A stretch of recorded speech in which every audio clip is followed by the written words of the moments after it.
বন্যা কবলিত যে স্থানগুলো তাদের জন্য আমরা কাজ করছি।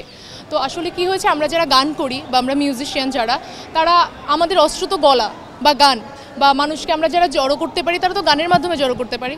তো সেই জায়গা থেকে আমরা আমাদের চেষ্টা হলো যে আমরা গানের মাধ্যমে যে ভিড়টা এটা সৃষ্টি করে আমরা সেখান থেকে ফান্ড তুলব, এবং এই যে টিকিটের টাকাটা, পুরো টাকাটা আমাদের বন্যার্তদের জন্য চলে যাবে।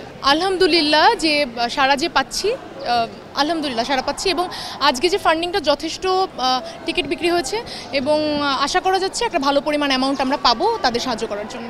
যারা গান করছেন বা মিউজিশিয়ান আমরা যারা হেল্প করছি, তারা হলো যে কেউ কোনো প্রকারে, যে ভলান্টিয়ার থেকে শুরু করে বা এটার আয়োজক জগন্নাথ বিশ্ববিদ্যালয় ব্যান্ড মিউজিক অ্যাসোসিয়েশন, তো কেউই কোনো প্রকার পারিশ্রমিক নিচ্ছেন না। আমরা যারা ভলান্টিয়ার হিসেবে কাজ করছি, অর্গানাইজার হিসেবে আমরা যারা কাজ করছি, আমরা কেউ কোনো প্রকার, যারা গান করছেন, যে আপনার অ্যাঙ্কারে আছেন, অ্যাঙ্কারিংয়ে আছেন, কেউই কোনো প্রকার টাকা নিচ্ছে না, কোনো পারিশ্রমিক ছাড়াই আসলে শুধুমাত্র বন্যার্তদের সাহায্যের জন্য আমরা আমাদের অস্ত্র ব্যবহার করছি।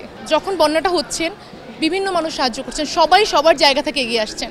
ঠিক তেমনি যখন পানিটা নেমে যাবে তখন কিন্তু তাদের খাবারের অভাব পড়বে, যেহেতু শস্য সব কিছু নষ্ট হয়ে গেছে।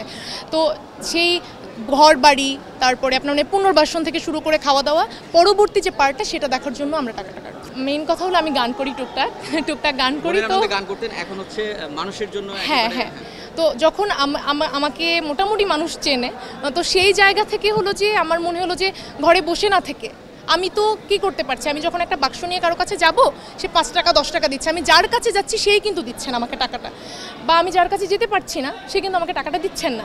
তো আমার এই বুদ্ধিটা এসেছে যে আমি আমার যে টিম মেম্বার ছিল তাদের বললাম যে চলো আমরা রোড সাইড মিউজিক করি, যেখানে কি হবে, আমরা যখন গান করব, আমাদের সাউন্ড সিস্টেম নাই যেহেতু আমরা স্টুডেন্ট, তো আমরা যখন গান করব তখন একটা ক্রাউড মোমেন্ট ক্রিয়েট হবে। তখন কি হবে, আমরা যাদের কাছে দিয়ে যাব বক্সটা, তারা অবভিয়াসলি টাকা দেবেন। আবার যখন ক্রাউড মোমেন্ট ক্রিয়েট হবে তখন অনেক মানুষ আসবেন, এবং সেখান থেকে আমরা ভালো একটা অ্যামাউন্ট পাবো। এবং আলহামদুলিল্লাহ আমরা মাত্র 2 ঘন্টাতে 8,000 টাকা প্লাস কালেক্ট করতে পেরেছিলাম ওই দিন। হ্যাঁ, আমরা মানুষের জন্য, আমরা যারা গান করি তারাও মানুষ, আমরা যারা ইসলাম মানে কি বলে এটাকে, ইসলামের দিকে আছেন তারাও মানুষ। আসলে না, আমাদের জায়গাগুলো ভিন্ন, আমাদের প্রকাশ করার মাধ্যমগুলো ভিন্ন, কিন্তু তাই বলে তো আমরা মানুষের পাশে দাঁড়াবো না এমনটা না, আমরা গানের মাধ্যমে মানুষের পাশে দাঁড়াচ্ছি।